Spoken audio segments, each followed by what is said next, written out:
So who is Todd Monken? To be honest, when we made the hire, I had no idea who he was. I said for about a week before we hired him, I heard that we were going to hire him. But at that time, I didn't know who he was. I had to do some Wikipedia searching to figure out where he had been and what his resume looked like. And to some people, it may not be impressive because it looks like he jumps around and he's been in college and then to smaller colleges and then to the NFL, and he kind of seems to jump every year or two. But the whole thing with that is nobody knew who Joe Brady was at this time last year. Nobody knew who Joe Brady was until week 2 or 3 of the season when Joe Burrow started going off. So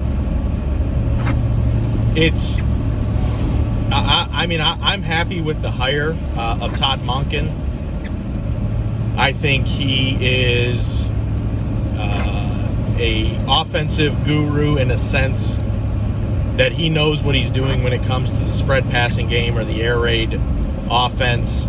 I mean, the guy was the offensive coordinator for the Tampa Bay Buccaneers, and he had Ryan Fitzpatrick and Jameis Winston like top 2 or 3 in the league in passing yards 2 years in a row. And those are terrible quarterbacks. And it worked for them. You know, his style and his offense worked for them. Now, this past season, he was the offensive coordinator in Cleveland, and a lot of people are going to point to, obviously, Cleveland not having any success on offense, even with all of the weapons that they had with Baker Mayfield and Odell Beckham and Jarvis Landry and Nick Chubb. They were loaded, but they didn't really do anything. But one thing you have to know about that situation is that Freddie Kitchens was the one that was calling the plays. So Todd Monken might have been the offensive coordinator. He wasn't calling the plays, which obviously plays a vital role in success of those plays. So I think it's a great hire by the University of Georgia. I think that it's 100% going to change our offense. Now it's just a matter of, does Kirby actually let him take over the offense? I know that he is going to be the one doing the play calling, but Kirby needs to get out of the huddle and not be involved with the offensive side of the ball at all. Let Monken do his thing, and I think we're gonna like what we see on offense this year. So what does that mean for graduate transfer Jamie Newman? Now, again, like Monken, most people did not know who Jamie Newman was before he came to Georgia. I knew who he was. Not that I follow Wake Forest, but I play college fantasy football. If you play college fantasy football, I know for a fact you saw Jamie Newman's name at the top of the quarterback statistic leaders because of his running ability. So I knew who he was, and the day that he entered the transfer portal, which was December 31st, I actually, it was a couple hours after, I posted on the Savage Dogs at UGA Facebook page that I wanted him. Within a couple hours of him even entering the portal, before anything about UGA came out, I said I want the kid. He's 6'4", 230. He put up better passing numbers than Jake Fromm did. You can say it's the ACC, whatever. He put up better passing numbers than Jake Fromm did in 2 fewer games. And that's, obviously not including any of his rushing abilities. He ran for like another 600 yards and 6 touchdowns on 100 and some carries. So I think that we got a good one here for 1 year. I wish it was for more than 1 year. But I think that we will see no drop off at the quarterback position If anything, it will only get better. Some people point to the interceptions. I think he had 11 interceptions this past year, Wake Forest. Okay, Trevor Lawrence had like 8 interceptions in the first 4 or 5 weeks of this, 8 interceptions in the first 4 or 5 weeks of the season. And guess what? He plays in the ACC too. So I don't buy this. He plays in the ACC. He doesn't play anybody. The old Uncle Lou, who have they played? You're either good or you're not. And Jamie Newman is good. He's big, he's strong, he's fast. He was ranked the second best deep ball passer in the country, only behind Joe Burrow, on throws over 20 yards. That's from Pro Football Focus. That's not a made-up stat. That's not something that somebody just threw out there. That is a 100% true statement from Pro Football Focus. He had the highest completion percentage and rating on throws over 20 yards, second in the country, only behind Joe Burrow. So the guy can throw. He throws a deep ball, which obviously is a huge piece of what we've been missing with Jake Fromm over the last 3 years. Fromm made a lot of the right decisions. He made some ridiculous throws as far as, back shoulder fades and corner of the end zone, tight on the sideline type throws. But especially this year, the deep throws were just not there. They were typically they were 5-6 yards overthrown on almost every single play. So I'm excited to see what Jamie Newman and Todd Monken bring to the UGA offense this year.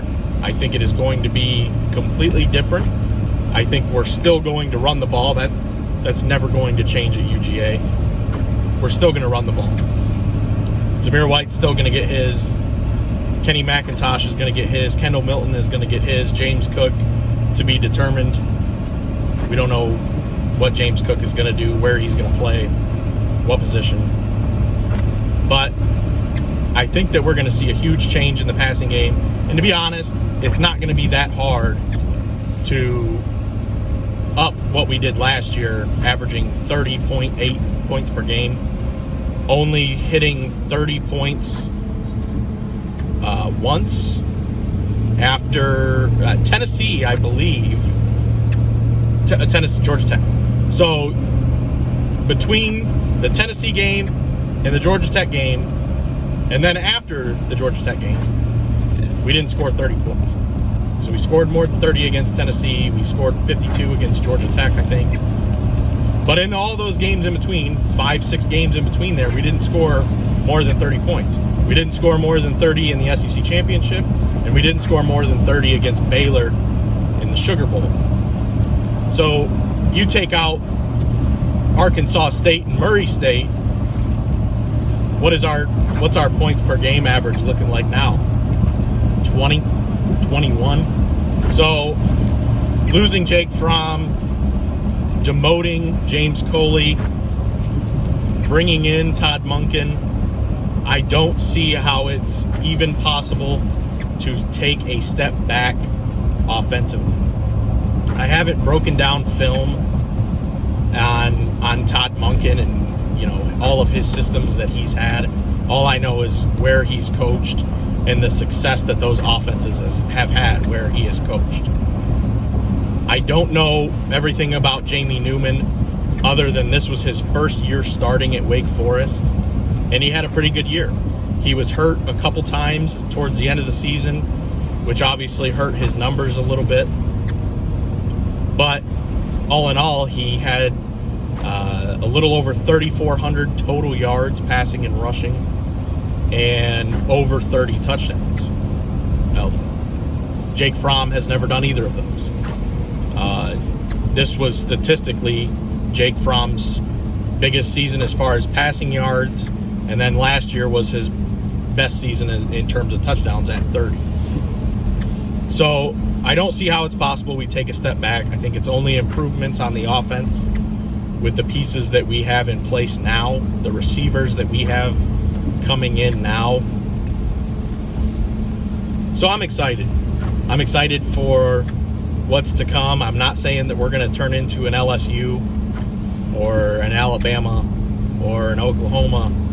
I just want to see more passing, more scoring, and you know, just overall more fluidity on offense, because that is something that we have been missing for 3 years. So let me know your thoughts on Monken and Newman.